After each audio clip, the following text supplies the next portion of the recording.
Good morning, Dr. Fuller. We are once again live, sir. Outstanding. Good morning, Rich. How are you today? I'm doing well. It's as you can see from the outside. It's a beautiful day here on the Cumberland Plateau. Outstanding. It's overcast and warm here. Really, The environs of Charlotte. So, but we got a great show. Honestly, this isn't really the show that I'd propositioned Dr. Fuller with, and I know that's a loaded statement, proposition Dr. Fuller, but we'll get more into that later. I'm not cheap, but I can be had. That's right. $20 is $20. I'm just saying. That's all I'm saying. I'm on a fixed income.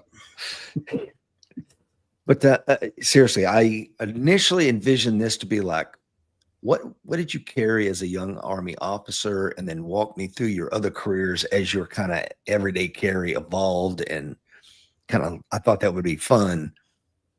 I just didn't have time for it. So what we end up doing, this will be like part one, I guess. And if Dr. Fuller will be so kind, we'll come back and do the second one. But so this one is going to be basically like, we're going to look at the levels of permissiveness. Like we're going to look at non-permissive environments, permissive environments, semi-permissive environments. And of course, there's degrees in there as well. And then we're going to look at how that shapes what we carry, and perhaps even how we carry it, where we carry. So I think it's going to be a fantastic show. Lots of stuff going on in the news. Dr. Fuller and I are a little late coming on because we were really talking about this stuff in the green room. Some of it cannot be aired. Really got to watch the news these days, whether it's Atlas 31, that may be an alien probe heading toward Earth, this fall, like that, or the FBI is going to be helping Greg Abbott hunt down his rogue Texas legislators, or the weaponization of the Department of Justice, or now we've got $50 million on the head of Maduro, which is pretty interesting. I wonder if Eric Prince and the boys will go down and roll his ass up and collect the 50 mil. What do you think, Dr. Fuller? Well, money talks, right? And when you're chasing fugitives like bank robbers and stuff, it was nothing for us to put $1,000 on a guy's head. And you know the deal. In the hood, you drop $1,000 on somebody, they'll give you their grandmother. Mm-hmm. So, when you're talking about people who are living literally hand to mouth. So putting $50 million on a guy, well, now all of a sudden it's worthwhile for me to spend $5 or $10 or $15 million to go get him. Yep. Yeah, that's what I always said about bin Laden. I said, you put 10 million on the guy's head, that's not a motivator. Put $1 billion on it. Right. Put $1 billion on it. The U.S. was throwing away how many billion a day fighting that war. You put $1 billion on him, and no one is going to keep him. There will be nobody is going to say $1 billion. But $50 million, that's life-changing money. Yeah. So, and we don't have to roll him up in Caracas. We can wait till he lands in Belize for some bullshit summit or some other relatively friendly country and roll his ass up there. I'm sure JSOC would love that mission. Oh yeah. Or, look, you can't catch a cab. You can't rent a car. You can't go to a restaurant. The guy who brings you your food, if he can get 50 million for dropping a dime on you anonymously, Yeah. What did Shrek say about, he says, like, when he was with Delta and they were hunting Saddam Hussein, he's like, anybody that cooked his meals, touched his blank, washed his clothes. Anybody that's in that tight little inner circle, we're rolling them up, man. His tailor, anybody that's that intimate. And you know the deal. You build an intelligence picture, right? Each person may not know the thing, but if they each know a word in the sentence, eventually you're putting that sentence together. Eventually you're going to find a guy. And the pressure it puts on people, because they, of course, as if you're a fugitive, you don't know what the cops know. You don't know what your tailor knows. You don't know what the person who touched your food knows. So your mind starts to work against you. You can't trust anybody. You don't want to stay anywhere for very long. You don't want to move. It becomes very difficult for you to execute your OODA loop, if you will, because they're not just inside your OODA loop. They've kicked it over and stomped on it with golf cleats. Yeah, I guess he was having an affair with an Iraqi army officer's wife. Saddam Hussein was. Huh? Shocking. Yeah, I know, right? And I don't think that officer knew. Well, once they, rolled him up, like, hey, by the way, your wife is doing this with him. You know where he's at? I think he was very helpful to putting that down. But let's see, Dr. Fuller, we got Will Parker on coin number 800. Still traveling. Hope you're having a wonderful time out there. Stay safe, my friend. Scott is on from Michigan, coin number 2489. Rasmus says, good morning, Rich and Dr. Fuller. We got Derek on in beautiful North Carolina. Brian is out there in North Texas, and our good friend Rasmus, gold member. Thank you to the 10 folks watching us live. Please like and hit that share button. Got a real good show for you today. Without much further ado, we're going to be talking about non-permissive environments, permissive environments, semi-permissive environments. What's the difference and why do they matter when it comes to selecting your everyday carry? This is from a really excellent article our good friend Justin Carroll wrote up over there at Swift, Silent, and Deadly. And just so his credentials, you know, he was an OGA contractor throughout Central Asia. Read into that as you will. He was a MARSOC operator as well as a special reconnaissance instructor at a special operations schoolhouse. So he knows a little bit about this. And in his article, he talks about there's 3 types of operational environments: permissive, semi-permissive, and non-permissive. And the difference is in the consequences of getting caught. There are no or very low consequences for carrying in a permissive environment. And we're going to break down each one. But before we get into it, Dr. Fuller, any thoughts as we get started? No, I mean, I as you know, I know Justin pretty well, and not as well as you, obviously. And I'm anxious to read this article. I was unaware of its existence until now, so I definitely want to read it. And you know, we're probably going to discuss different interpretations of some nuances of this, but I think what we've got so far is really, really solid to work. All right, sir. Also, before we get going, I also want to give a quick plug into this fall in East Tennessee, November the 17th to the 21st. We've got high risk environment course going on. Speaking of Justin Carroll, he will be teaching his one-day seminar, Unlock 1 and 2, which is lock picking and non-destructive breaching, and why that might be important to you. Will Parker, of course, he's on, but he's also going to be teaching his Saber Red OC course, and you will be pepper spray certified. He's going to be teaching the Law Self-Defense Level 1 clinic. I think that's Ed Bronca's wording. I can't remember what Will calls his, but it's basically a use of force certification. Justin will be teaching TCCC because he is a SWAT paramedic. We're going to have combatives with me and Mr. Seeklander. Will be teaching his weapon retention, unarmed self-defense. Mike will be teaching his defensive handgun 2-day course, including low light shooting. Lunches are going to be provided every day. The course includes a social event and guided bourbon tasting here at Rich Brown's beautiful farm. You'll get to meet the ever lovely Miss Lisa if you're lucky. Dr. Fuller, I hadn't shown you this yet, brother. I just got the design back from the artist. How do you know this is going to be the coins we give out at this year's Warrior Camp? Oh, that is sexy right there. I mean, that is just. That's what the cool kids are having, buddy. I tell you what, they clearly are.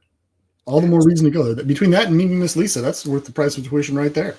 And guess who else is going to be there? Dr. Fuller is going to be there just to class up the event. Dr. Fuller will be helping run ranges and doing all kinds of stuff.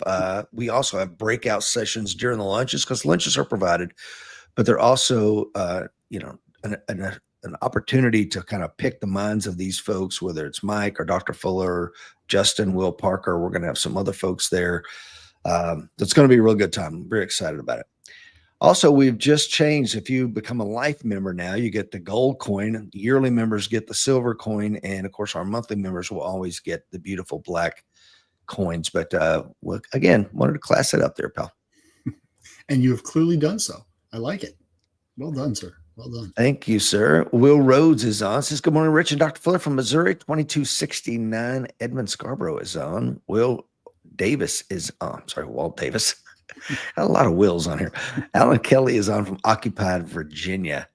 All right. Enough of the sales pitch crap. Dr. Fuller, what is this permissive environment stuff all about?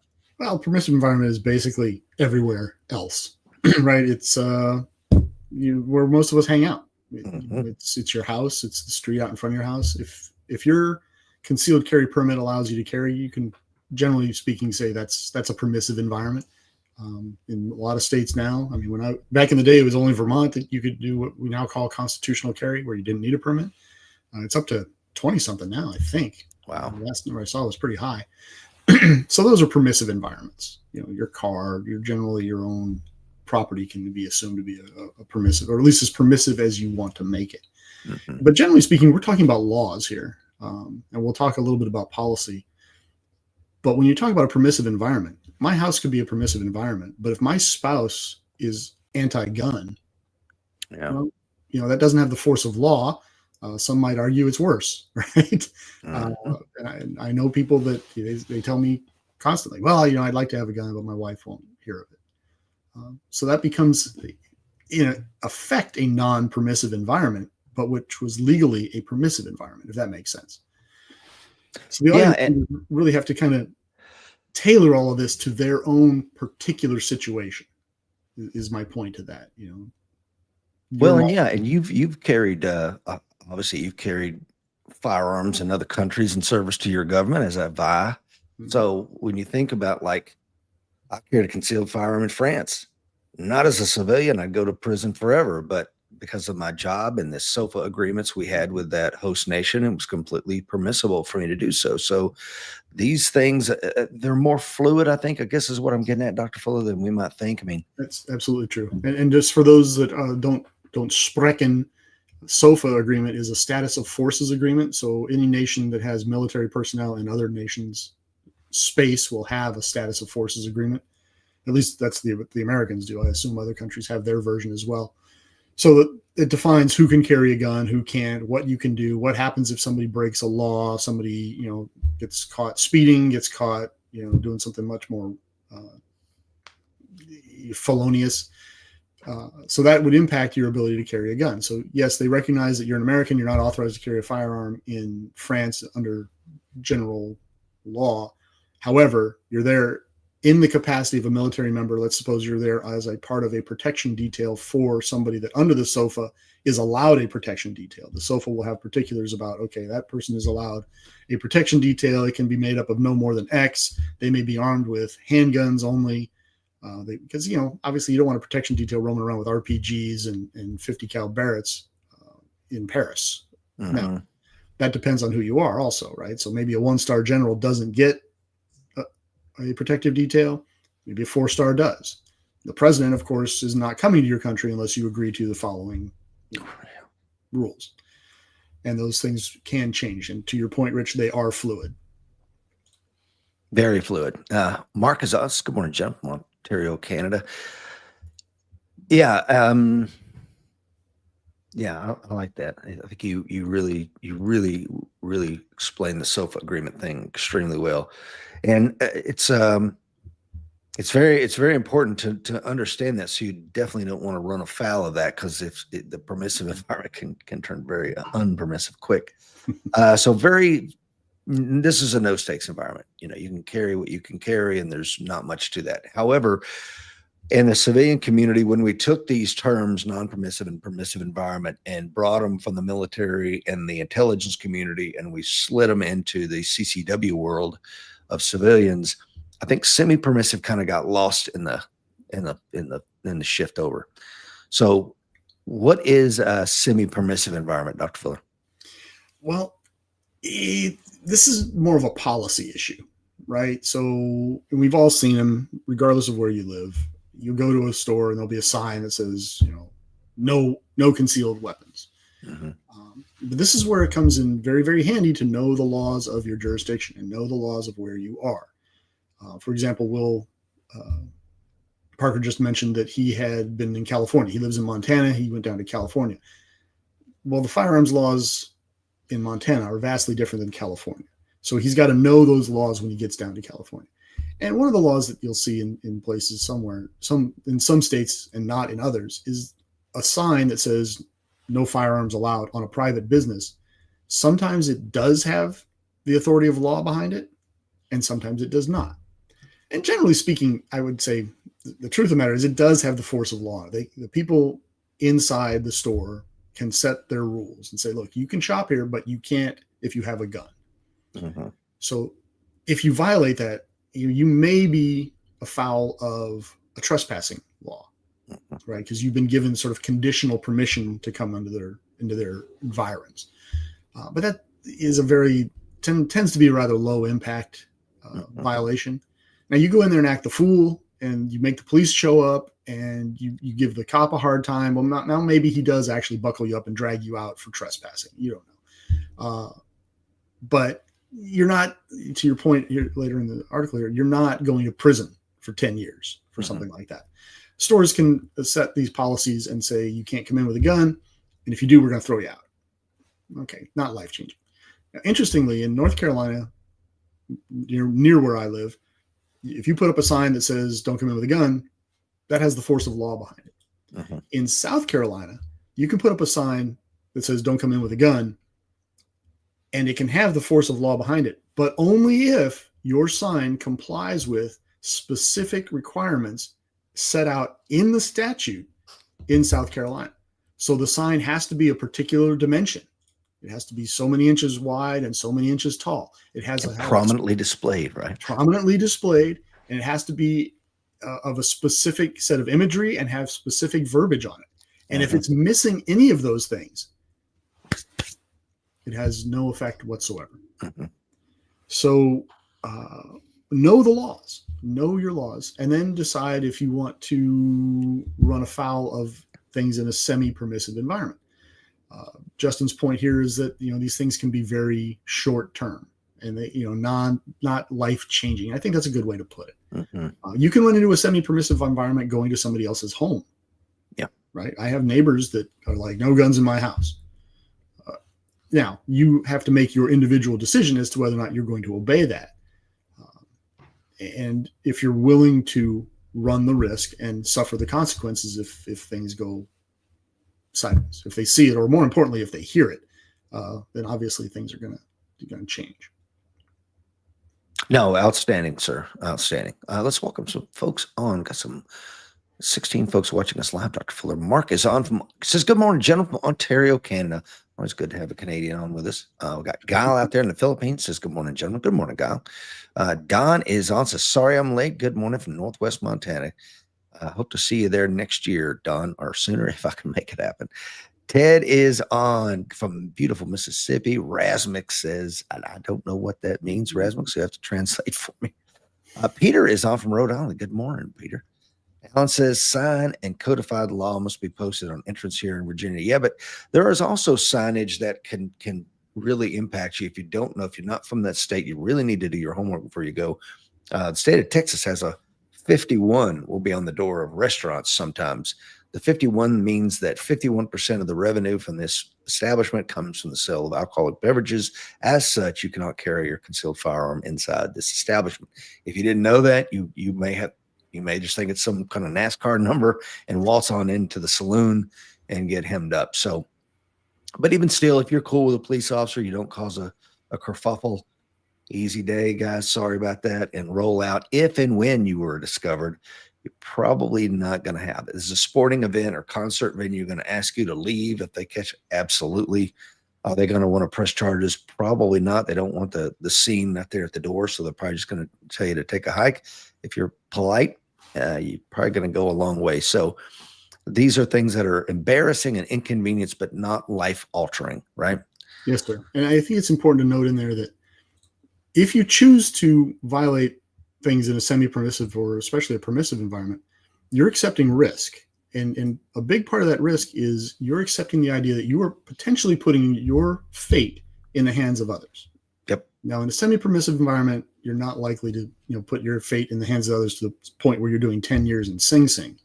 Right. In a non-permissive environment, you are. And to your point, Rich, if you are in one of these semi-permissive environments and you are outed as having a firearm and the police do show up, or even before the police show up, your attitude and your comportment will go a long way in determining your fate. But it's not 100% of the equation, right? Because the other guy gets a vote. Maybe you've run into somebody that just is not having it today. And that might be a police officer. It might be the manager of the store you're in. It might be some 19-year-old shift supervisor at, Olive Garden. I don't know. Mm-hmm. But you're allowing them to have a significant decision on your fate. Concealed means concealed, folks. Yes, sir. That's right. It's not something to show off. And I don't think this is a problem for the vast majority of your audience. But it's something to consider. Again, if they don't see it and they don't hear it, it goes a long way. And then just having a pleasant attitude. Somebody says, hey, you're not supposed to have a gun here. You go, oh, my God, I'm sorry. I didn't realize that. Let me go ahead and excuse myself. I didn't mean to cause a problem. That's a lot further than my rights, my Second Amendment. Screw you. I'm telling everybody to leave this. Well, that's a whole nother can of worms. I think that should be self-evident.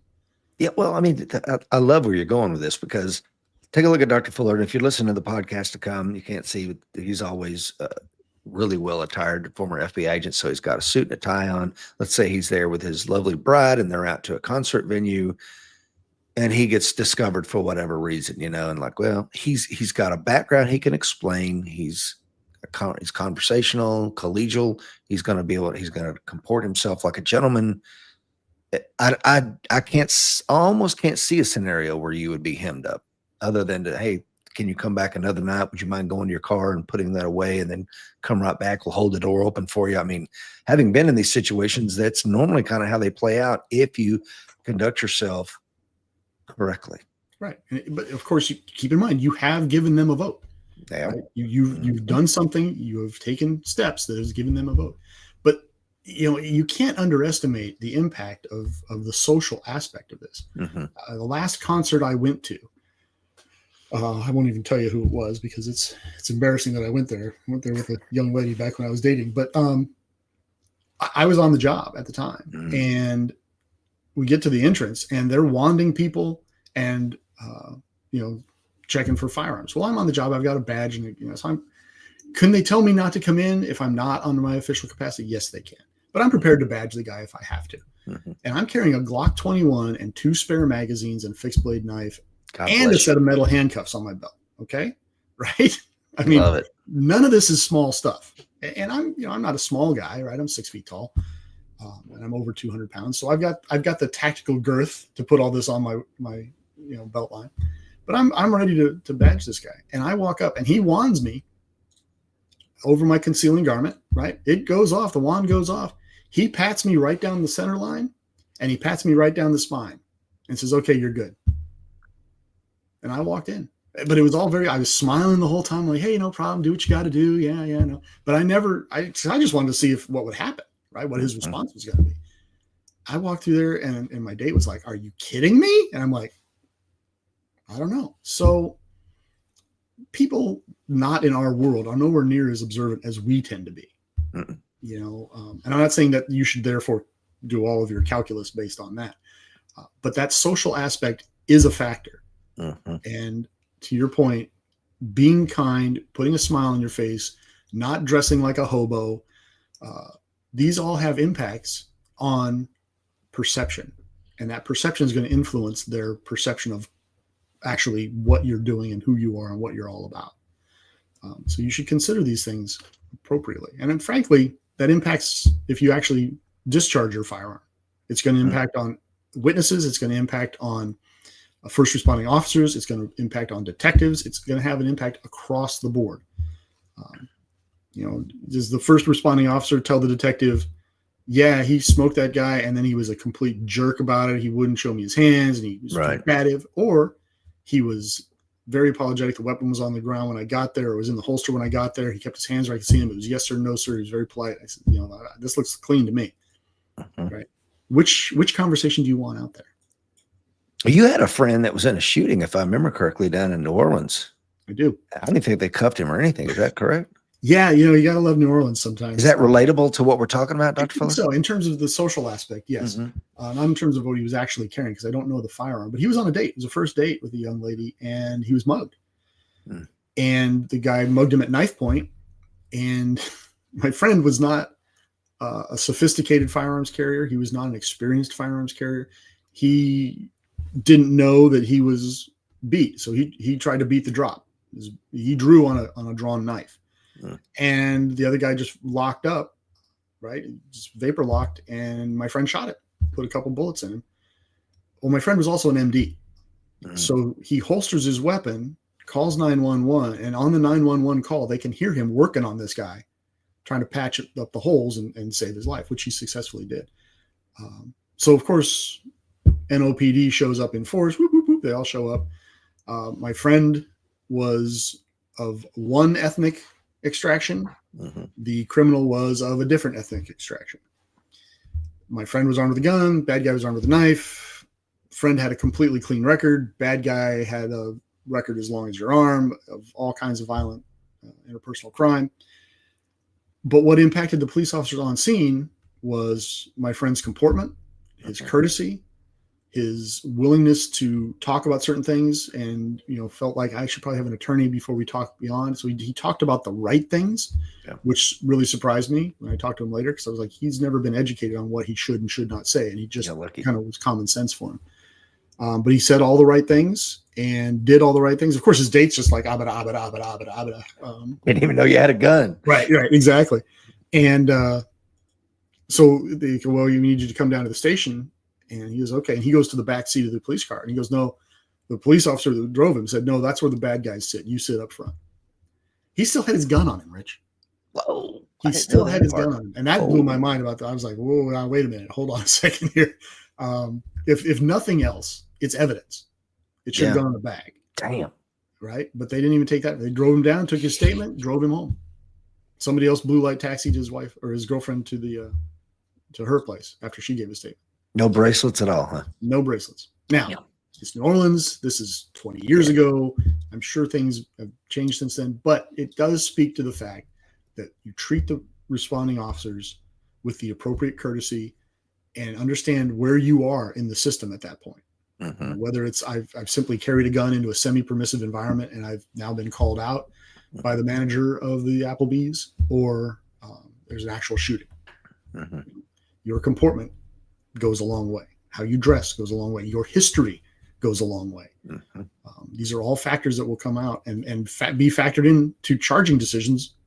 And I think Andrew Bronker, big friend of the show, he says it very well. It's a funnel, and exactly. The at the bottom of the funnel is prison.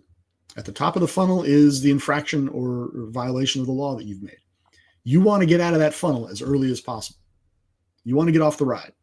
Because the further down, the consequences and the price tag increase dramatically, exponentially. The inconvenience, the time, the money, the social impacts, right? I mean, you don't believe there's a social impact. You live in my cul-de-sac, you get put in a police cruiser with lights on it, it's going to have an impact on how people perceive you, no matter how it sugars out.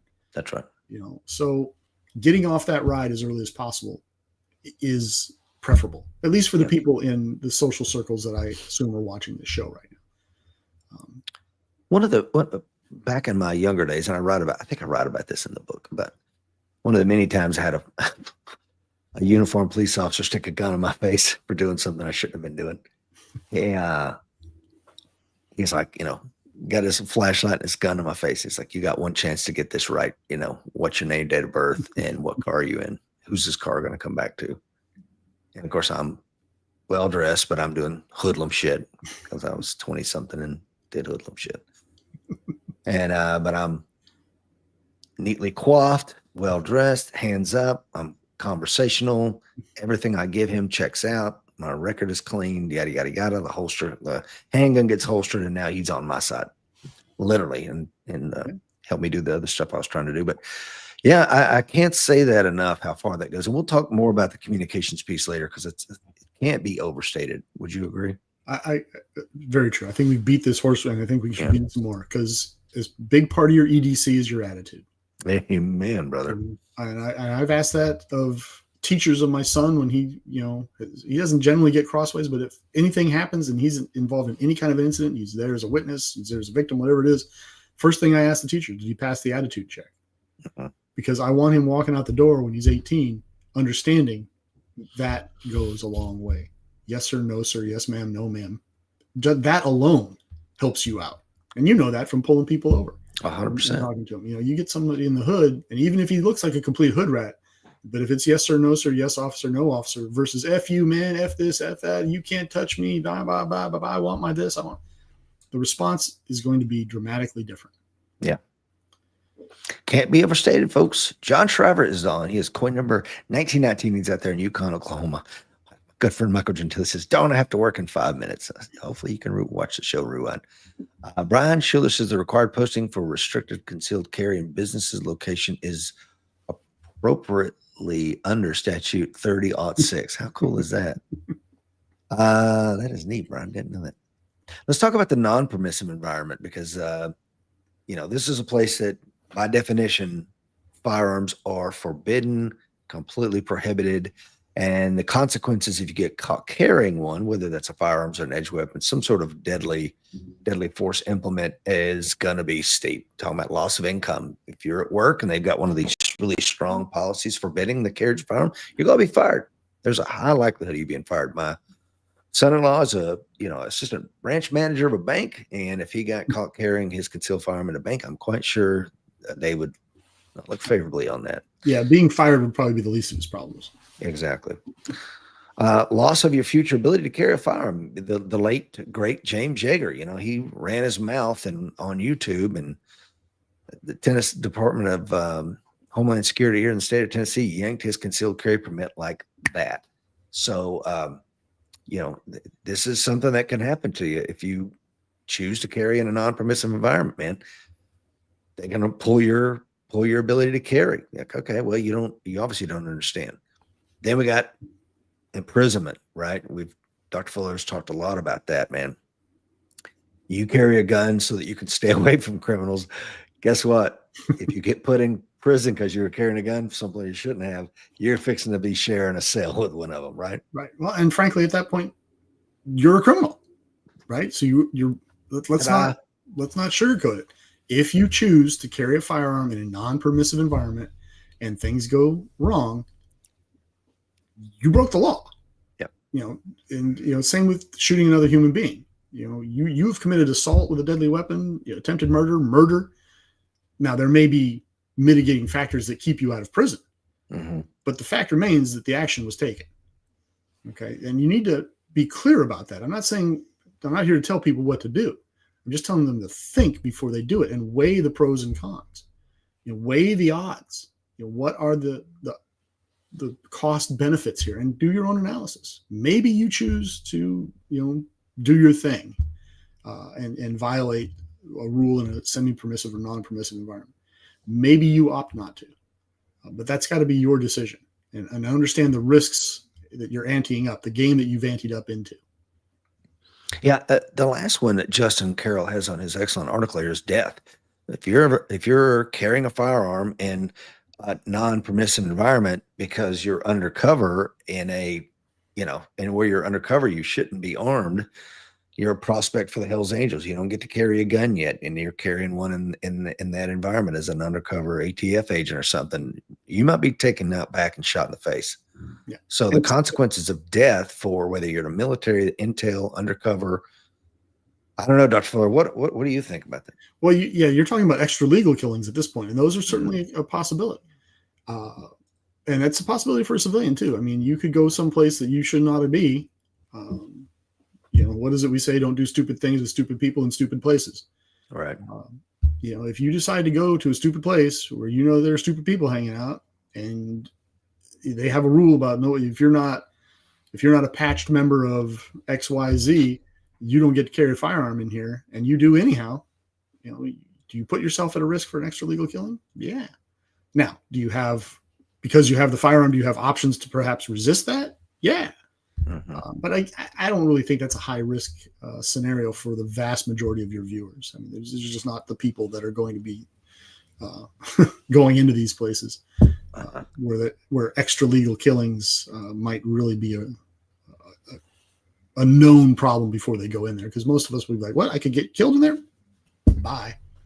I'm fine, thank you. I don't sit this one out." But I think that certainly looking at the list of the 16 folks watching us, I'm sure some of them have been in that position, and perhaps you have been in that position, Dr. Fuller, in your career, where that is certainly on the table. Because I guess the important thing I think Justin's trying to think is NPE, non-permissive environments, isn't just what we think it is as a normal everyday person. It depends on who you are, what your job is, where you are, etc. And it goes back to our earlier point that you need to understand how things impact you. You understand what the laws are, where you are, and what your situation is.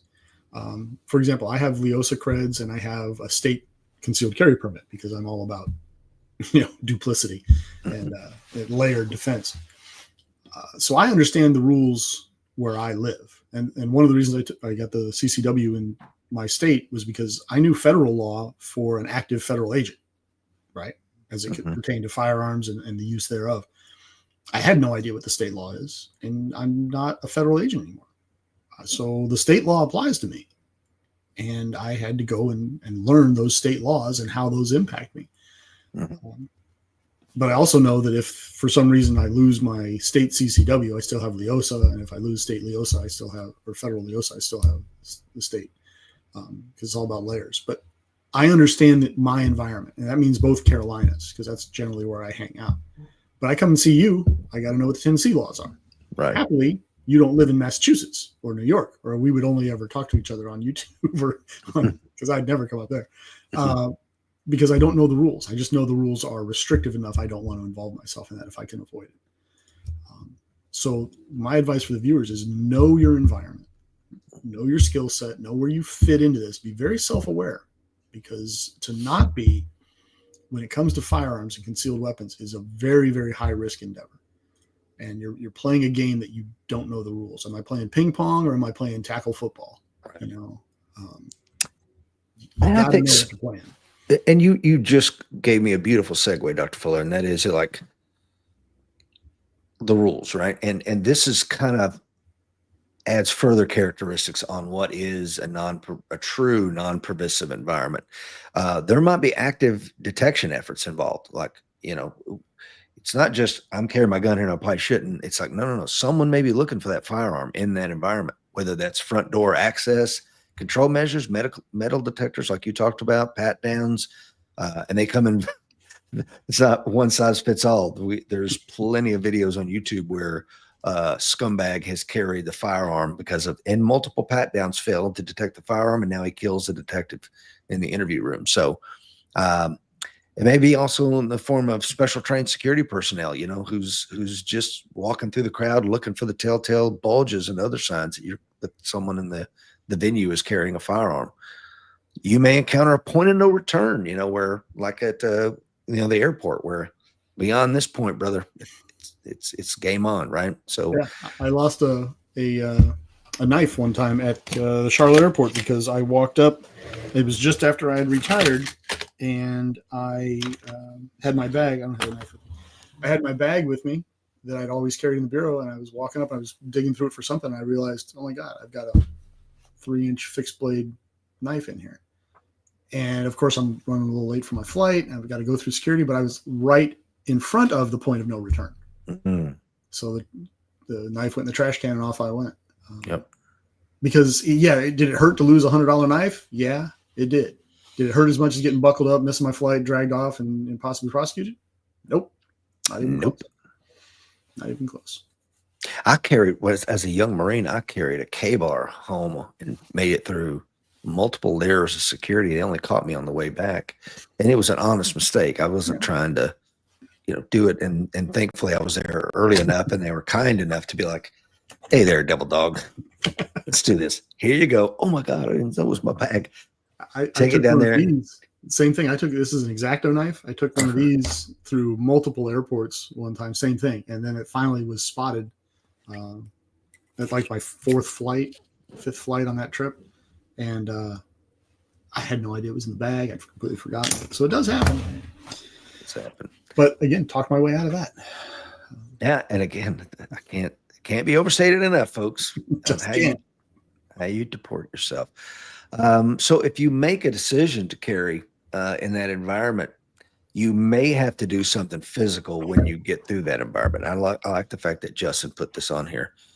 You may have to do your job, whether that's being a taxi driver and sitting in a car all day, walking, if you're a mailman, crawling, if you're a home inspector. I know that, is one of my many things I'm involved in. I run a construction company. And this week, my estimator has been injured for the last few weeks. So your old pal, Rich Brown, has to go out and do estimating. So Wednesday, I was crawling around in a crawl space under some liberal's house with a firearm in the appendix position. Right. So once I get there and if she discovers it, and I know, cause as soon as I pulled up, there's like "Love Lives Here," pride flags and George Floyd paintings and all this kind of crap on the house. I'm like, okay.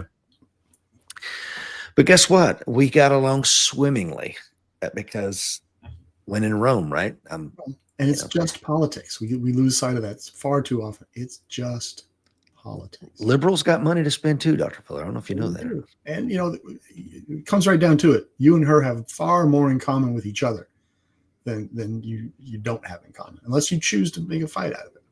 You don't have to choose to fight about everything. And you never know how much of that's virtue signaling and how much of that crap they really believe. You know what I mean? So anyway, she had a house. She needed it inspected. You were doing estimations. You guys had some common ground to build on. A point I want to make on the active detection efforts, if I may. Please, of course. Is part of those active detection methods may very well be questioning, right? You may come to a facility of whatever type, and it might be a semi-permissive, and they may say, "Are you armed?"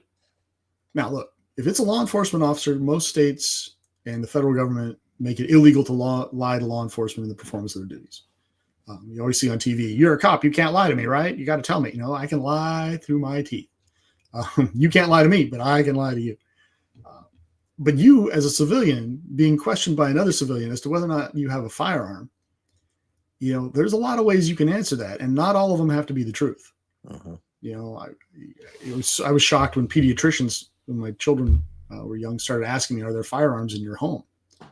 And of course, my default setting was, "Screw you guys.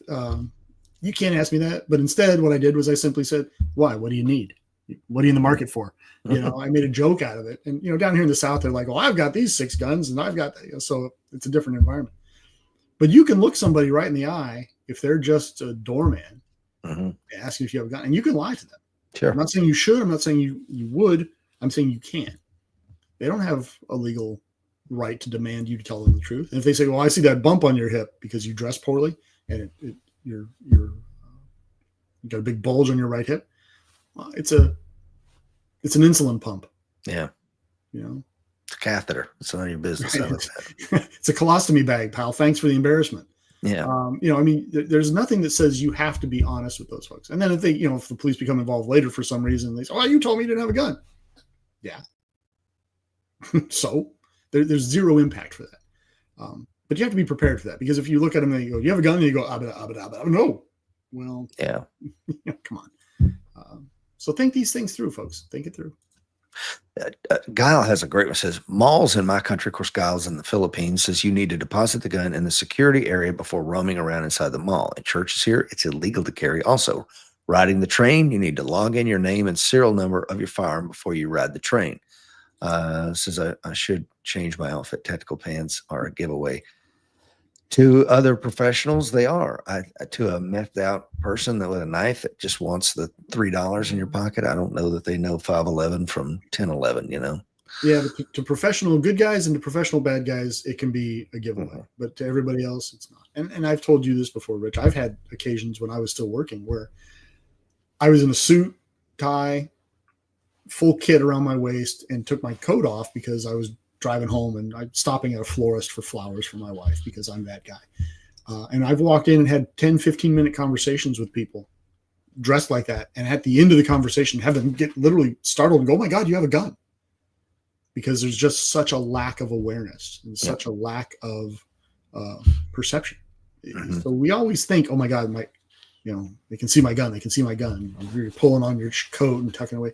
The reality is the only people that are going to see it are the good guys that you don't have to worry about, and the bad guys that you do have to worry about. And you should be looking for them in the first place.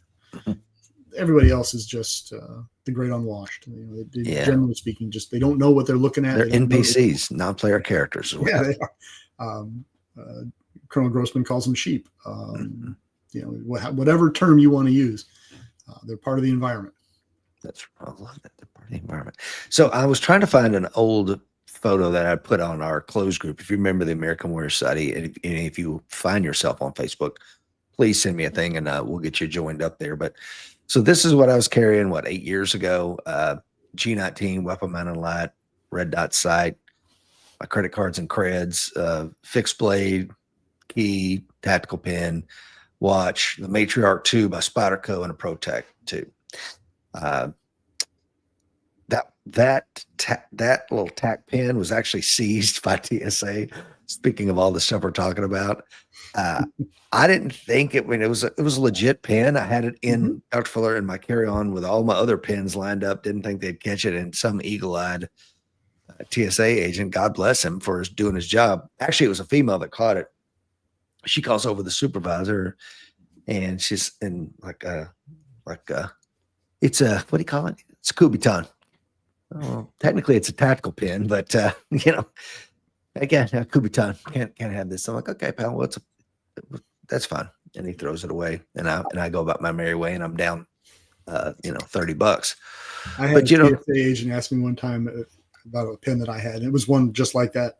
He says, "That looks like a tactical pin. Is that a tactical pin?" And I looked at him, knowing that he's TSA and he's non-law enforcement. He has no. I looked at him and went, "What's a tactical pin?" It's just a pin that a friend of mine gave me. Nice. What are you talking about? And he's like, he kind of groused about it, but on I went. But I stopped carrying that pin, and then I got this thing. It's brass. Let's see what that is. It's a see if I can get it up here. I don't know if you can focus in on it. It's just a pin. Yeah. But it's freaking heavy. And then I put a little lanyard on the end to make it really look non-offensive. And I carry this all the time. But no problem so far. Nope, no. God no. There's nothing tactical about it. But the truth of the matter is, a Bic pen. Think about what you're not allowed to carry in jails. A pencil, right? I know we're not all John Wick as much as we may think we are in our heads. But you're not talking about a knife that has to go through the March on Moscow, right? You're talking about something single-use item, and there's an awful lot out there that can be used if you know what you're doing. Right? Can we talk about that? Any weapon.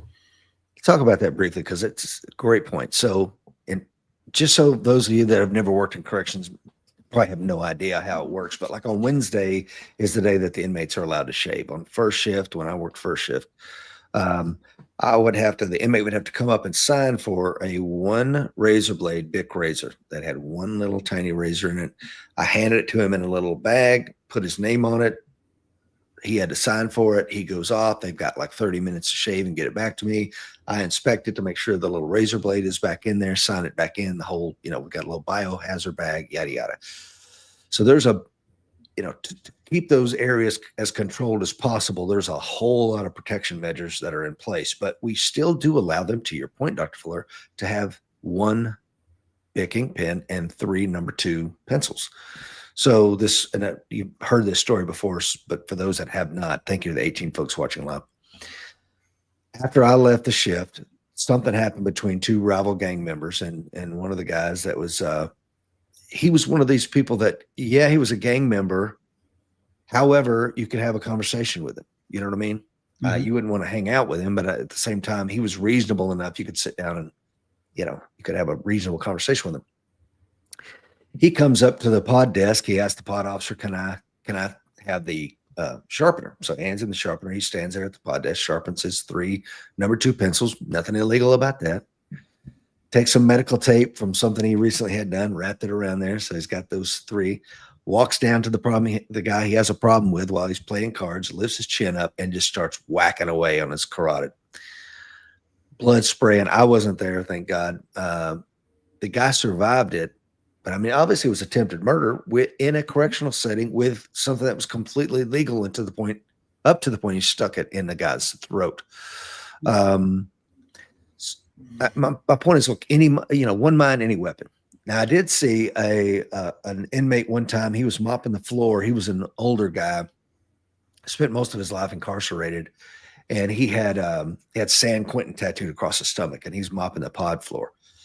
The second that the fight broke out, this guy switched from mopping the pod floor to snap that broom and went to work. I mean, his reaction time was a nanosecond. It was a thing to watch. I mean, it should be emulated by those of us in our community. The speed with which his mind went from, hey, it's a beautiful day, I'm mopping the pod floor, I'm probably going to play basketball, and I'm going to stab somebody with this mop handle. You know what I mean? Yeah, and they just don't think like we do. But this is going back to what started all this. This is when I stopped worrying about carrying a tactical pen, because I'm like, is a tactical pen great? Sure. Does it do what it's designed to do? Absolutely. But I sent you a picture of my EDC, and now we're going to pull it up here in a second. Okay. Oh, if you're going to pull that up, I'll wait. But if you know what you're doing, then you can You can get around a lot of this stuff in these non-permissive environments. Speaking of that, yeah. So the pen I carry now, you can see it right here. It's a steel barrel pen that it was gifted to me when I wrote an article for the Marine Corps Gazette, and they sent me. It's a Marine Corps Gazette author, my name on it. So it's to me, right? And this thing weighs a ton. It's a tank, man. I could stab through a plywood with this thing. Yeah. So I mean, it's doing the same job, right?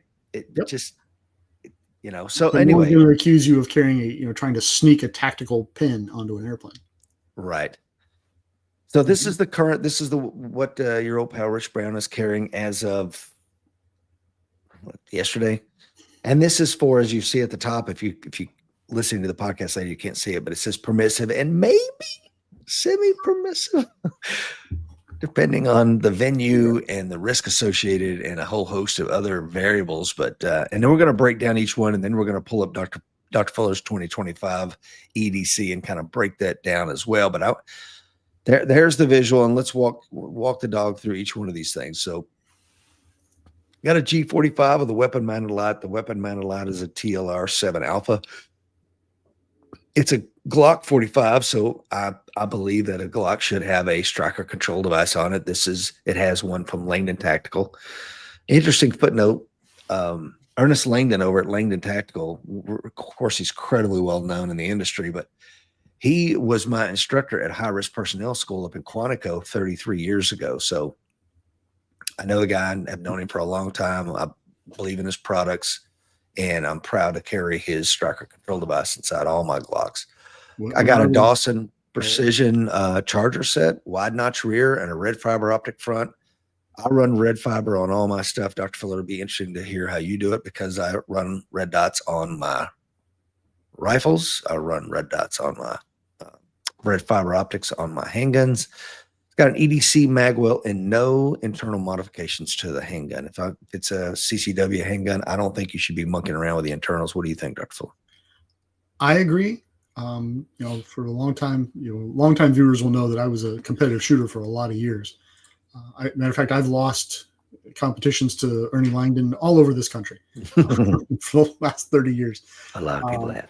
But the vast majority of failures I've seen in competition have been on modified weapons. Yep. And I've seen it over and over and over and over and over again. So the only modifications I do to my guns is if I'm going to use them for social purposes, are external to the gun, and I will tear apart Glocks and polish the insides with either Jeweler's Rouge or, honestly, toothpaste. Yep. And a felt wheel on a Dremel, and I'll just polish them. That's all I'll do. But it's OEM products that are just all OEM products. Yeah. I love that, man. Absolutely. And of course, it's loaded with federal HST 124 grain. It's inside a works appendix inside the waistband. It's secure, concealable, purpose-built holster. It's purposely built for appendix carry. I'm not taking inside the waistband and trying to turn it into an appendix. We're past that, guys. You don't need to do that anymore. I also have the brand new, it just got released, I think yesterday, Precision Holsters has finally put out that they do have their Vanguard holster. And actually, you can now purchase this guy. I'll show you what it is.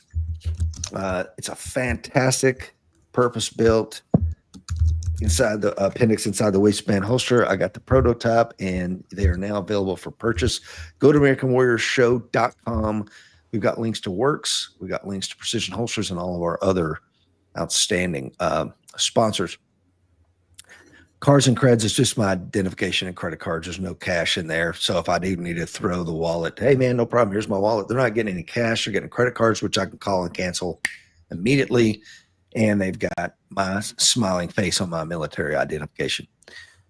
Pen and pad, we talked about that. It's a steel barreled ink pen with a pad of paper. Inside that little note-taking material, it's got, call this number if you find this thing. There's a reward, blah, blah, blah. I've also got some thank you cards. I'm of an age where thank you cards are important. If I go to somebody's house, I'm going to leave one behind as a calling card, or it's got stamps on there. I can throw it in the mail and mail to somebody. I've got checks. I've got cash in there.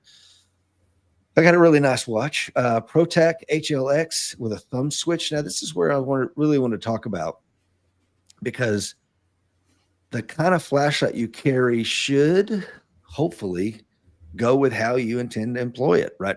So for me, it's a temple index. I need the thumb switch, right? It's got the Therium switchback on it, so I'm not going to drop it if I need to use my hands to do something. So I say that because sometimes, like, yeah, I carry a flashlight. Okay, well, how do you employ that flashlight if you're in a low light environment? And then when you choose a flashlight, what is the candela? What is the lumens? I mean, Dr. Fuller and I, when back in the 90s, we were running around with mag lights that had like, 4 lumens. D-cell mag lights. Oh, yeah. And I mean, bro, they had like single 8, 9, 10 lumens. I mean, look at this thing, 1,300 with 35,000 candela. And why do you want so much candela? It's going to give you that nice big white spot, but it's also going to punch through the photonic barriers like a dark tinted windows on a car, etc. I carry a Swiss Army knife. I absolutely love Swiss Army knives. It's the model I carry is the Tinker. It's got 2 blades, can opener, screwdriver, bottle opener, all kinds of great stuff, right? Mm-hmm. When it comes to defensive edge weapon, it's the Yojimbo 2. And this, again, Dr. Fuller, is where I wanted to have this conversation, because people are like, yeah, I carry a knife. Okay, great. How do you intend to employ that knife? Or I carry this gentleman I was training with yesterday, a real good friend of mine. He's like, yeah, I carry a clinch pick. I'm like, that's cool, man. But the collie way of using that type of blade, and he's looking at me like, huh? Like, well, the blade's facing back to you, and the techniques that you need to use in order to effectively use that edge weapon are different than, say, the way I've been trained with the Filipino style. And he's like, I don't know what any of that means. Okay, well, that's a problem, right? So having trained with Michael Janich, I know you have as well, Dr. Fuller, over the last X number of years, I really have bought into the Filipino grip using a Warncliffe blade design, the wave opener, tip up configuration when it's in my pocket. All this stuff to me is relevant. OC spray, it's a fun size canister of Freeze Plus P. It's what I used during my time as a bouncer. It's what I used during my time as a police officer, corrections officer. I absolutely love this stuff. It's clear, so it's not going to look like blood when you spray it on somebody. That's the only downside with Saber Red. I've seen some instances where they spray a suspect and the suspect looks like he's been beat to a bloody pulp, especially if it's like a red gel. It just looks gruesome. This is clear and it's non-flammable. So my partner's tasing him and I'm spraying him, he's not going to set on fire like they used to back in the day. It's a blend of OC, which is oleoresin capsicum, which is the stuff found in the pepper plants, and CS, military grade CS. So this combination is really gruesome, and it has, UV marking dye. Can't see it. It's not going to color their face. They think they're out of it, that they cleaned it off, and no, they haven't. And it's got a nice 17-foot stream, so it keeps a lot of distance between me and the perp. Finally, keys. On my key ring, I have Safariland Air Pro, a P38, which is a can opener for those that don't know, a bottle opener, and a cuff key. So there it is again. And as you can see, there's my iPhone, and I carry $100 bill in there and a check hidden underneath my inside the case, so nobody knows it's there. And it's there if I need it. You want to put more money in there? Great. I used to carry a lot more than that, but it kept cracking the cases. But $100 in a check will get you out of a lot of problems. Very true. And Dr. Fuller, this is it. Look at this sexy John Wick display. Oh my goodness. It occurred to me that one of the things that I did not put in that picture is my multi-tool that I carry all the time. I've got a couple of these. There's a SOG Mini, I think is what it's called. Mm-hmm. It works well for me, and it's not really heavy. So what do we have here? A Glock 17 that I've put a few little things on. I mean, the red dot sight is just so much faster. And as your eyes age, it makes such a big difference in target acquisition and lowering my split times. If I were to redo it, I don't know that I would put the silencer height iron sights on it that I have now. But I put those on. I put that red dot on. It's a Tridge RMR. I put that on there 10 years ago. When I still didn't fully trust red dots in terms of the reliability. I have come to trust them more now. but I think I'm of an age that I'm never going to completely get off have a backup set of sights on there. Maybe I will. I don't know. Streamlight light on there for target identification, not for searching. We don't use weapon lights for searching, folks. I know that there's a strong argument to be made about not carrying a spare magazine, and I absolutely understand it. I understand the odds. John Correa makes a very strong case for it in particular, and I carry one anyhow. I've seen too many failures in my experience to get off of that boat. But the reality is I probably don't need that spare magazine. A clinch pick, I carry that because it's small. I can carry it easily on the center line, and some people that watch the show might not know, I paid for my undergraduate. I paid for my last couple of years in college prep school and my undergraduate degree by teaching karate. And I used to compete nationally in karate, and that was my thing. And I've kind of stuck with it, not as much as I used to do, but that's still a thing for me. So I feel pretty comfortable carrying a clinch pick. But you're absolutely right. It's a vastly different weapon. And for me, that is you've got your hands on me kind of weapon. I'm not making threats with that. We're on the ground rolling around, and I need to get you off of me or cut you off my gun because you made a grab for my gun. It's a streamlight light. I don't know the name of that light. You would think I would, but it's right here. What is this? It's a micro stream. I like it. It's plenty bright. It has a couple of settings. It's very simple. One push gets you one setting. Another push gets you a different setting. It recharges. I don't know if you can see it with a USB-C recharger. So I like that a lot. The mag pouch restraints there. I like that. Yeah, well, you got to have those things, right? The mag pouches. Who makes this? Comptac makes the mag pouch. It's just a Kydex mag pouch. It's a Henry Holsters purpose-built AIWB holster. I am still far more comfortable with strong side hip carry, whether IWB or outside the waistband. But the reality is it's faster and easier to conceal if you carry an AIWB. I don't have near the number of draws from that I would like to have, but it is a very good way to deploy the gun. The knife that I carry that I use constantly is a Civivi, and I don't know if you can tell from the photo, but you can easily change out the blade, and it's simply the same blades you use for a utility knife. So I don't worry about sharpening it. I don't worry about, oh my God, I've cut gunky tape and there's crap all over the blade. I just throw the blade away and get a new one. Right. You can buy, I don't know, 100 of them for $20 at Lowe's. So for me, because I got tired of taking my $350 Emerson knife and I'm cutting stuff off, and I got to go home and clean the blade with acetone and polish it and resharpen it because I'm that guy. So not everybody's that guy. I get it. Good for you. But for me, this is just a lot easier. As soon as the blade just gets ugly, I throw it away, put another one on. Next to it is a pen. Right, it's not a tactical pen, but it's brass, so it's got some heft to it, and it's a fountain pen, right? So it's, I don't know, less tactical appearing. But if you find me roaming about and you need me to sign a copy of my book, which you've purchased from fine booksellers everywhere, I'm happy to do that with that pen.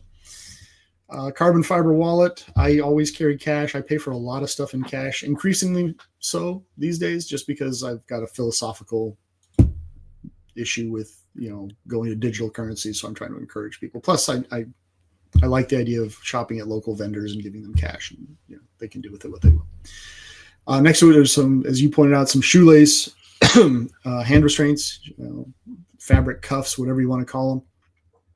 They're just handy. They're lighter than even my aluminum handcuffs that I have. And, like every other former cop, I've probably got 30 pairs of handcuffs laying around here in different places in different conditions. Plus my wife's on the job, so she's got a bunch of them. I mean, there's freaking handcuffs everywhere around here. Yeah. But the fabric ones are great. They're certainly not as durable, and you've still got to watch people. But as you know, you put somebody in restraints, you've got to watch them. That's not a permanent situation. And it's just handy to have. Guys, if you're not trained in this, really a lot of caution, because when you restrain the liberties of someone, man, you are taking on legal liability that you may not be prepared for. So that's one that you really need to think a lot about. I am a huge fan of restraints coming from our line of work. However, if you're just a civilian and you you're doing contact and cover with a scumbag in Walmart parking lot, and the minute you zip tie his ass, it's like you own this guy. You anything that happens to him, good or bad, is on you, and he can always sue you for civil rights violation. So I love it, and I have them. Like Dr. Fuller, I've got them in my truck. I've got them everywhere. But man, I think about it before I would do that. Yeah, you really should. Now, to further your point, Rich, is that you obviously have decades of training on these things and carrying them for reality. I was a defensive tactics instructor in the FBI. I carried handcuffs for 20 years, extensively trained in them. I don't carry them lightly, and your point is very well made.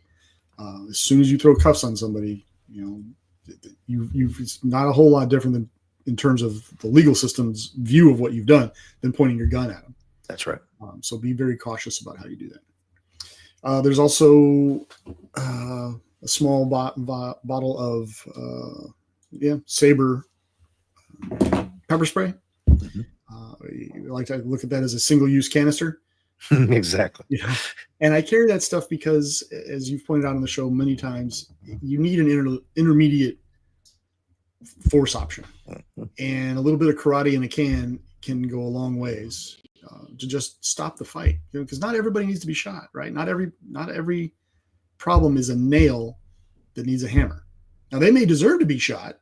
You may think, wow, this guy really needs, he needs to find Jesus or he needs to get shot. One of the two things.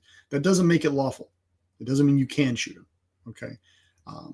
But having a less lethal force option is, in my mind, a wise decision. And it's lightweight. It's not as large as the can you carry. But I wear a lot of suits, so lightweight goes a long way with me. Hey, can I pause there? The only reason I'm carrying that fun size right now is I lost my palm. I had the little small one that, you probably see me carry similar to your size. And I freaking got back in the truck the other day and it was gone. I'm like, oh, shit. So I grabbed the fun size canister I keep in my truck, and I've been rolling around with it in my back pocket like I did back when I was a doorman. But yeah, that I much rather prefer to carry a single-use can like that. Hey, and in frank honesty, the can you're carrying, I would look at as a single-use can also. Yes, sir. Just me. I would also point out one of the nice things about flashlights is that bright light is really handy if you actually are going hands-on with people.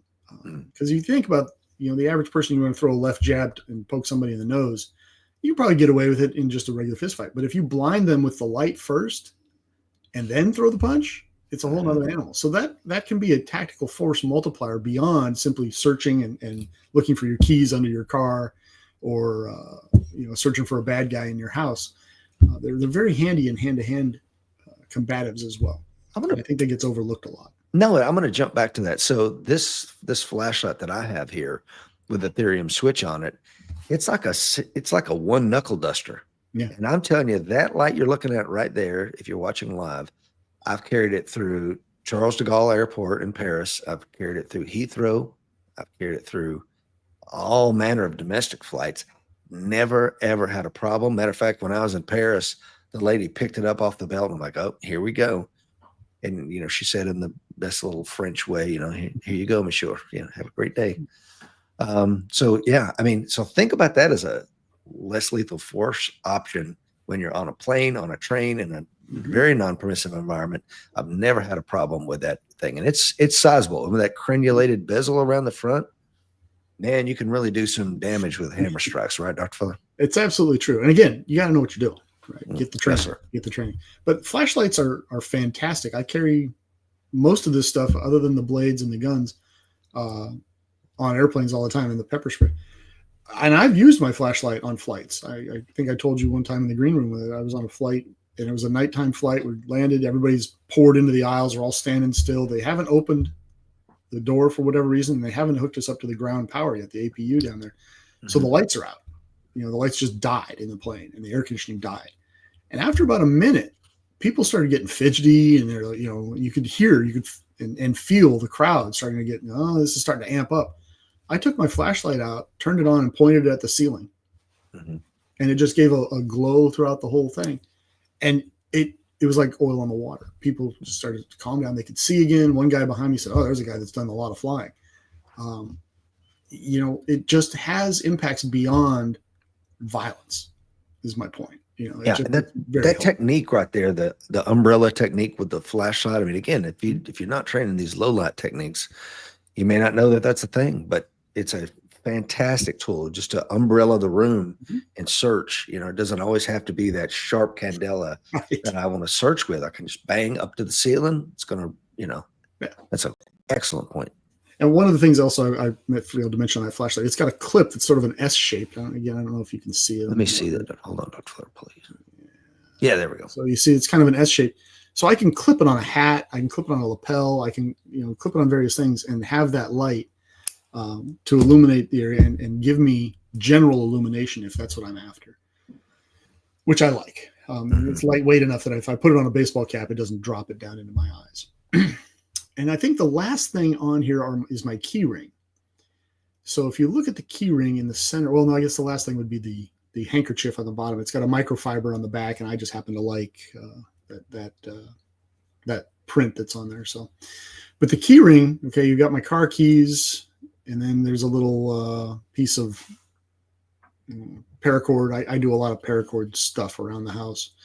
And so I made a little fob that matched the color of my car. And so that way, when I look at the fob, I say, oh, there's that. I see that color. I know that's the keys for the car that I'm after. Under that, you'll see a whistle, because I simply like to be able to call for help and not scream to get help. If I'm trying to get people's attention, I use it for my kids all the time when they're far away across a field and I don't want to trudge all the way over there and get them. To the right of that, you'll see a copper colored flashlight, just a small one. That's also USB rechargeable. And that's for finding the keyhole in my front door at night if I come home late, or, I dropped a key under the seat in the car, or more likely my kids have dropped Skittles in the car and they're everywhere. I got to find those. Then there's a little pry bar with bottle opener off to the left. It's a hammered copper, just because I like that look. You might notice an earth tone is frequently in this outfit because, FBI, right? It's all about the appearance.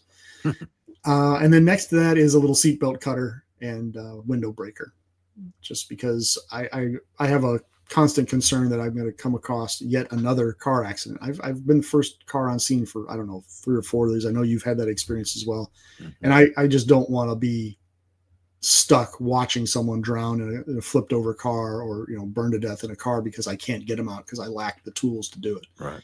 And this little thing, you can get this from Amazon. I think I got 3 for $20 or something like that. They're really inexpensive. They're on every key ring I have in the house.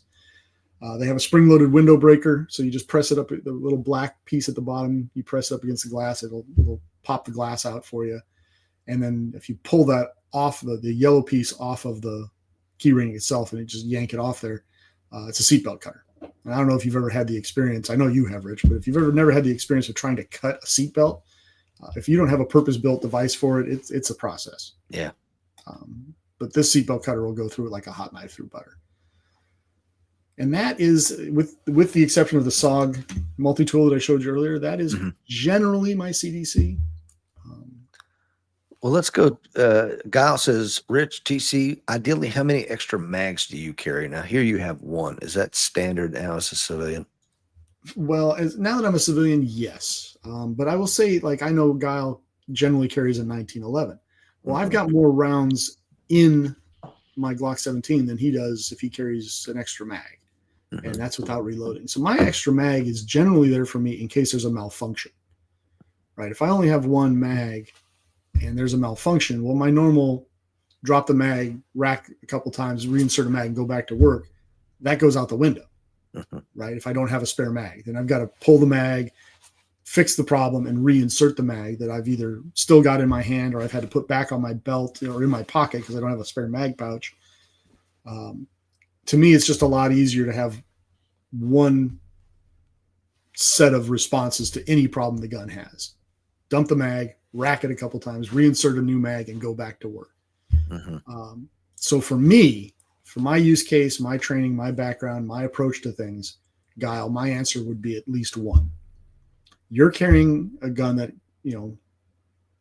so you got 3 10-rounders. Okay. So you, with your environment and a 1911 and 10-round magazines, if that's the decision you want to make, But I say go with God. Go with And God, again, as brother. long as you have the tactical girth to fit them all in your belt, go forth and do great things. I'm never going to tell somebody don't carry them. Statistically, I was telling somebody, I don't know how many rounds you carried into combat back in the day. I carried 800 rounds. Now, in fairness, it wasn't just, I had ammo in my butt pack. I think I had a 200 round saw, drama thing. Yeah, drum, and a bunch more but on my body, I didn't have that much. But if you count what was in my rucksack and my butt pack and on my body, yeah, you're not going to catch me without a bunch of ammo if I can help it. And now, you ever see a Clint Eastwood movie, The Unforgiven? love that movie. Okay, so there's a point where the guy with one arm comes in and he's reloading his guns, and a guy there in that movie comments, you got more guns than anybody that I know, and you ain't got but one arm. And his reply is classic, and I love it. He says, "Well, if I'm going to get killed, it ain't going to be for lack of shooting back." Yeah. And that's kind of my approach to it. Is you may get me, but it's not because I didn't have the option of making sure you didn't get me. So I just, statistically, am I likely in my world now to need as many rounds as I carry? No, I'm just not. But statistically, I'm much more likely to die of a coronary than I am of interpersonal violence. No question. And yet I carry a gun. So screw you and your statistics. And I don't carry a backup magazine, almost never have. And but I've got them in the truck. And if you think about it, like I'm never more than, let's say, 100 yards away from the truck, which is an interesting thing. Like right here, I could almost, if I open the window, I could probably spit on my truck. And when I go to Walmart or whatever, if I'm parking near the door, I'm never more than 100 yards from my truck. So, and in that truck is everything from flashbangs to gas masks to freaking you name it, brother. I'm bringing the hate if I can get to my truck. But that's always been my attitude also. Even when I was in the Bureau, look, my handgun is for me to fight my way to my trunk. And once I get to my trunk, this entire interaction is going to change dramatically. The trunk monkey with a 240 Golf's coming out. It really is. Now, as a civilian, my attitude is my firearm is there to get me and mine to my car. Yeah, that's right. Which is different than saying it's there to get to my trunk. Because, the attitude I had back in the day was once I get to my trunk, on goes the vest, out comes the FBI placards, on goes the long gun, on goes the helmet, on goes the radio, and the world is coming, right? And I'm coming back at you. Now my attitude is I'm leaving. Yeah. Me and mom and the kids are out of here, buddy. Right. And my firearm is simply there to facilitate my departure. That's all it's there for, right? I'm not arresting you. But if you're a mass shooter and you're behind me and I'm going out the door, you are, and this may sound mercenary, it may sound self-serving, but you are somebody else's problem, right? And those other victims that are out there, I feel for them. And if I have an opportunity to help them, I certainly will. But my first responsibility is me and mine. And you have the same options to put yourself in a position where you have a firearm and can respond that I do.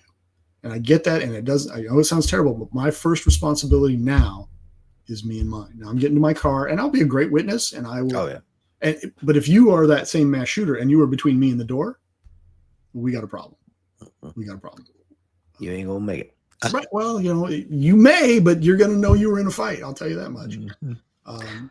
Because that's the thing, right, Rich? And you can do everything right and still lose the fight. So the best thing to do is not just to avoid the fight. I have the same attitude about defending my home. You break into my house at night, the whole ground floor is yours, at least until the cops get there. I'm not coming down there. It's all insured. I can replace it. It's just stuff. It's my stuff. I like my stuff. I worked hard to get my stuff. I won't like it if you destroy or steal my stuff, but I'll be alive to be pissed off about it. Now you come upstairs and you've dynamically changed our relationship. And that's my attitude and the way I approach things. Your mileage may vary. Yeah. They're going to fire the FPF as you come up the stairs. Final protective fire for those that don't. See, we got Tony says he's watching. He's on vacation in the RV. I think that sounds awesome. James is on from Massachusetts, coin number 1702. Good morning, sir. Let's see who else we got. Don says the Rescue Me window breaker seatbelt cutter is a handy tool. We have one of them on each of our vehicles. They hang from a handle on the blinker level. It's outstanding. Tony says I don't see a 5D cell mag light on that table. You know, before this show, because I was wanting to juxtapose what they are. Even a big 4 or 5D cell mag light today only has 45 lumens. If you go back then, they had like 9 lumens. And compare that to what we have today. I mean, it's incredible. Yeah. Don says my sidearm is to help me break contact. I'm not hanging around for a firefight. You and me both, brother. Pat Cahill is on from northern Wisconsin. Good morning, Pat. Yeah, so I think that covers all of it, right, Dr. Fuller? Yes, it does. I really like these little handkerchiefs. You know, and I actually do occasionally carry a white handkerchief as well, because that green one is for me. The white handkerchief is for, you know, the other person's weeping, or, you know, I've got little kids, right? So they're constantly finding sticky crap, or they're sneezing all over themselves, or whatever it is. So I've got to clean them up all the time. And I don't like using my good handkerchiefs. I'd rather use one that I can throw away. Tony says it's never about the lumens. It cracked me up.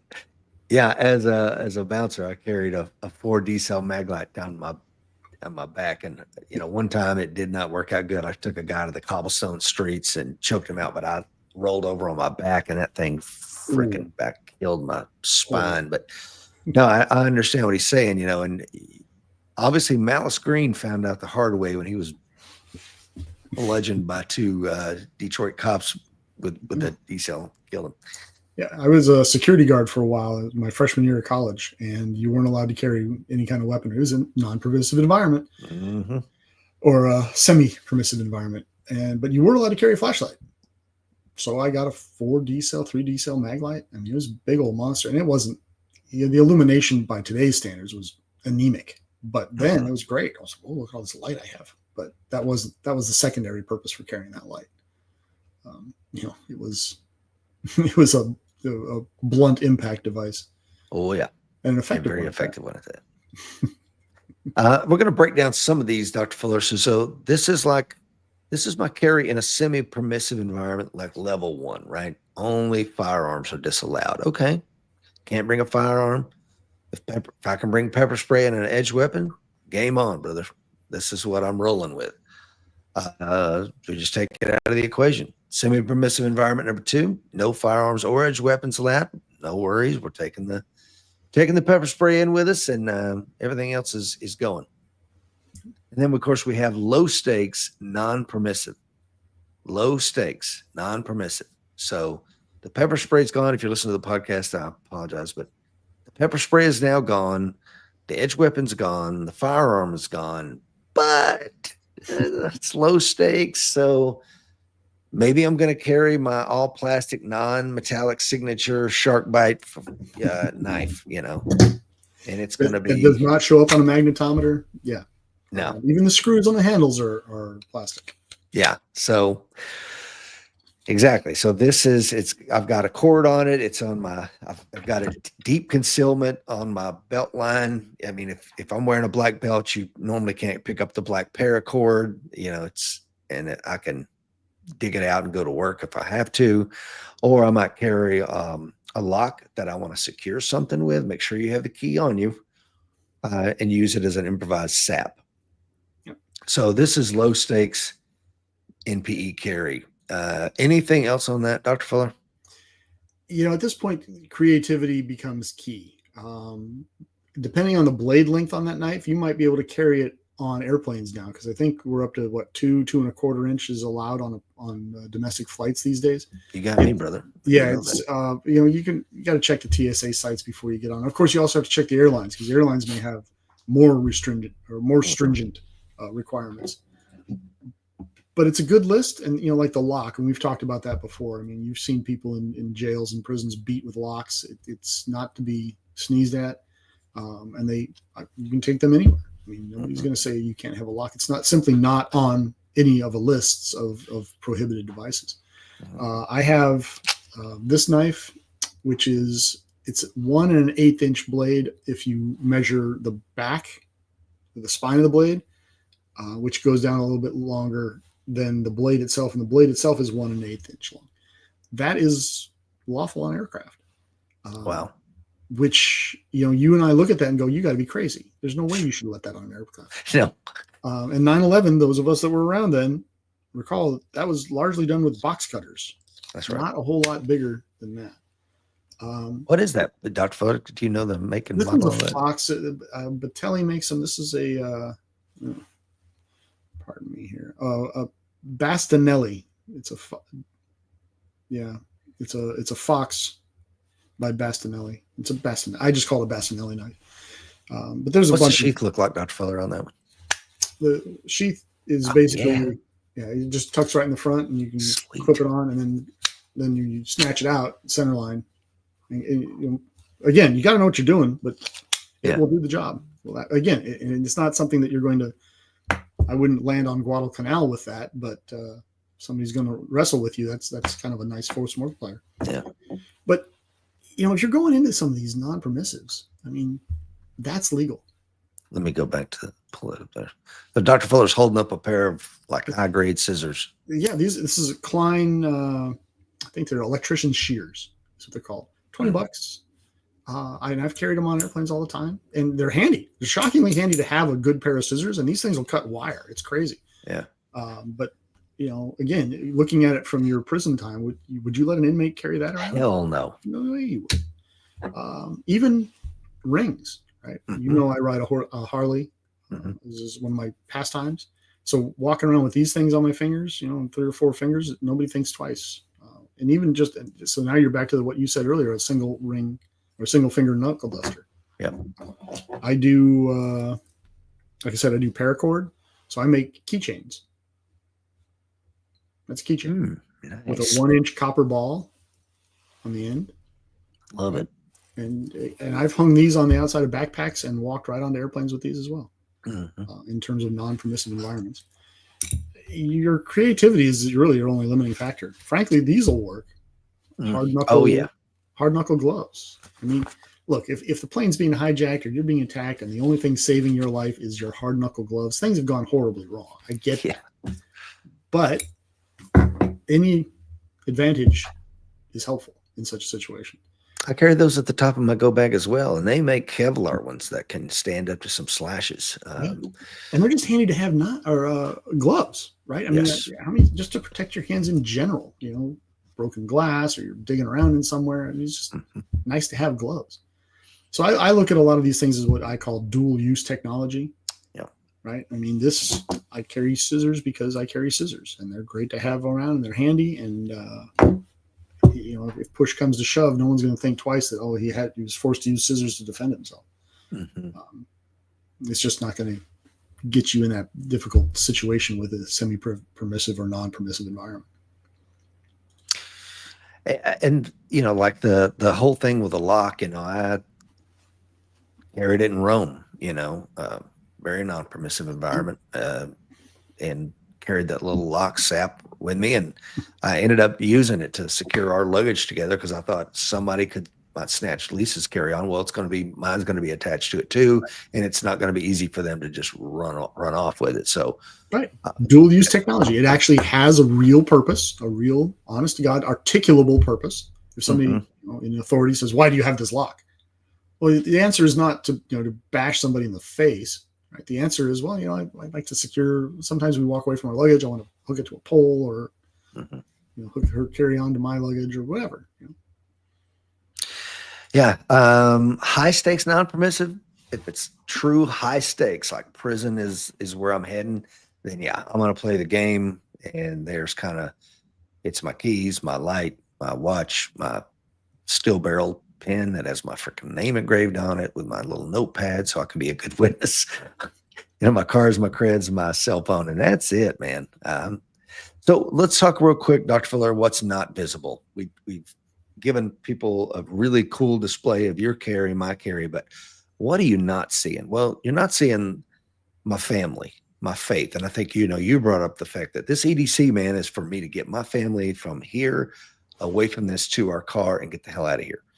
The faith I have in Jesus Christ, the gravity's all around us. It helps facilitate my Brazilian jiu-jitsu, all the years I spent doing that, my judo, wrestling, decades of unarmed combatives is not visible, right?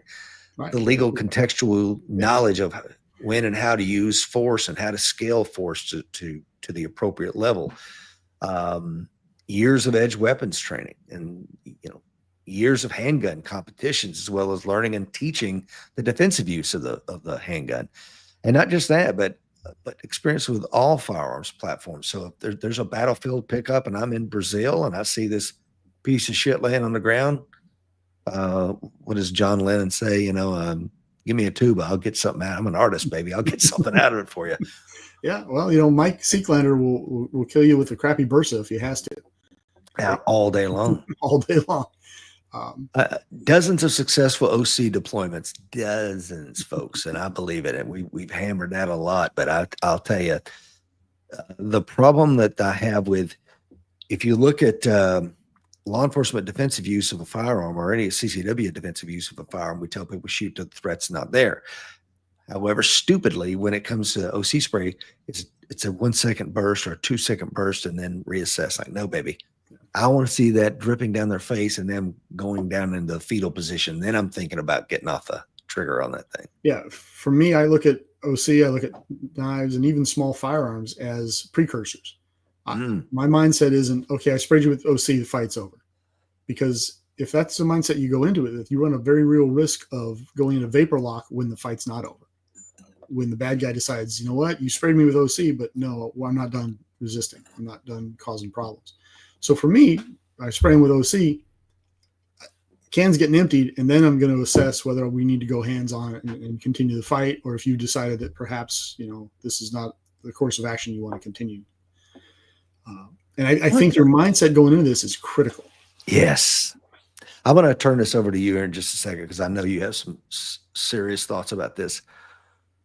I think something you started talking about, and I thought you were going to go there, and is I really believe in this 21-foot rule. The Tueller drill. I think it's been shown to be pretty damn accurate, right? So what does that mean? I really, really, really don't want to draw a gun in 7 feet or in.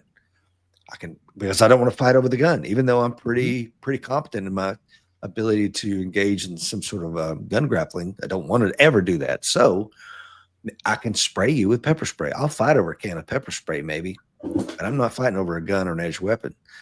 So even if that's a lower level of force than what I would normally want to do, I can pepper spray you, shut the eyes down, then I can draw the firearm relatively safely. So these intermediate force options, man, they're really worth their weight in gold when and if that time comes. They absolutely are, because, like you say, the OC will slow them down. 21 feet is in an open parking lot with no obstacles. Mm-hmm. And for those that don't know, look up the Tueller drill, and it's probably outside our purview to explain that a lot right now. But if there's no obstacles, now you put a chair in between you, well, now that 21 feet can shrink. You put a car in between you. You put elevation differences in between shopping cart. Shopping cart, right? Dog, cat. I've seen people throw a cat at someone's face. You have any idea how distracting that is? Because it just comes at you and it's all points. So pepper spray is, in my mind, an obstacle in that part. Now, it may stop the fight, and great if it does. But if it doesn't, you're now working at a significant disadvantage. I'm not far behind you, because you know the deal. When one gets sprayed, everybody gets sprayed, right? Mm-hmm. Especially if we're going to grapple after that. Mm-hmm. But you've got it worse, and I've spent more time in that environment than you have, is likely the case of the average bad guy. He probably hasn't been sprayed nearly as often as I have. Mm-hmm. He hasn't been around it nearly as much as I has. He certainly probably never fought as much as I have with that stuff in the part. So having that is an advantage, a tactical advantage in the moment, but it also is going to help you after the fact. Because if you're in the United States, especially, you're looking at, court problems afterwards, mm-hmm. Especially if a gun is involved, but you're driving the narrative. Okay, why did you shoot him with pepper spray? Well, I had a gun. I didn't want to shoot him with a gun. I didn't think we had met that lawful standard. I had met the legal standard, but I really thought I could, solve this problem without killing him. Mm-hmm. Well, you did eventually kill him. Yes, I did, because I sprayed him with pepper spray. I was giving him verbal commands. Stop, stop, stop, stop, stop.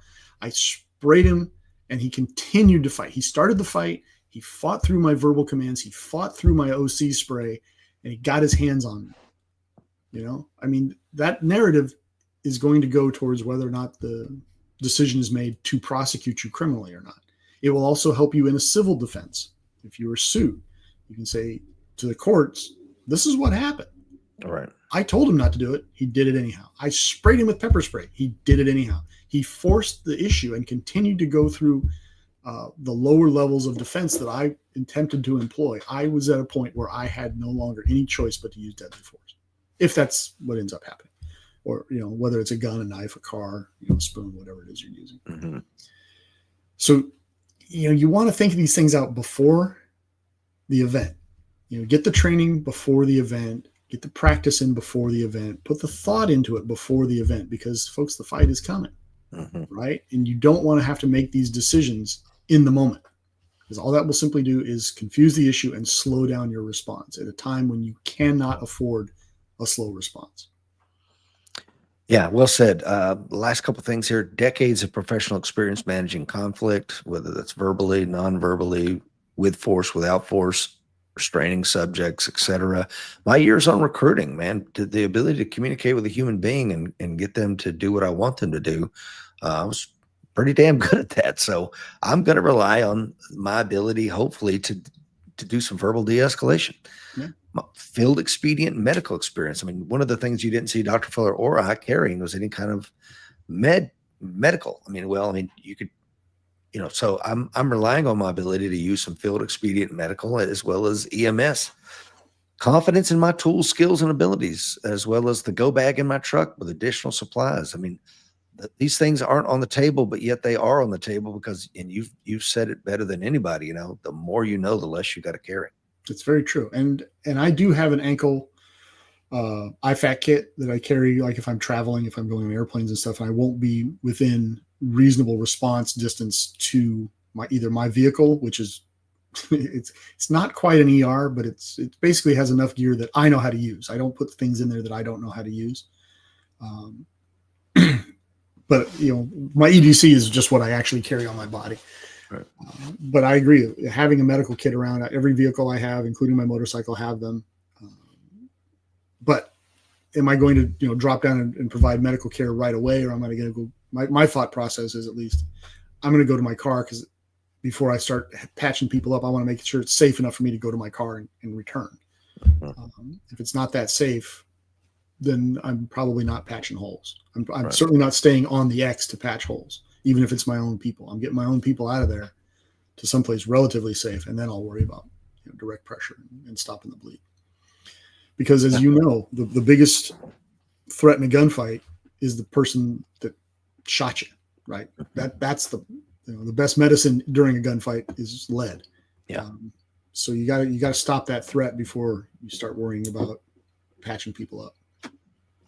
And really, Dr. Fuller, that's all I had today. I think we've been on here about an hour and 40 minutes talking about, you know, non-permissive environments, permissive environments, semi-permissive environments, and all the degrees therein. Hopefully giving some folks some thought about EDC and how they can prepare themselves in 2025, because it's not getting any safer out there. No, it's not. And you hit the nail right on the head, Rich. Put some thought into it. I know I harp on that a lot on the show, but think it through, think your situation through, and get the training. You know, Don Bothwell in the sticks of Western Montana has a different use case than someone in downtown Miami, or someone in London, or someone in the Philippines, or someone in Toronto. You know, so think through your situation and look at your physical capabilities, your training, your skill set, what you can afford. You know, I mean, let's face it, there's a cost involved in sinking resources into some of these things, and make your decisions accordingly. But it all starts with thinking. You got to think it through and then go from there, because the fight is coming. Be ready.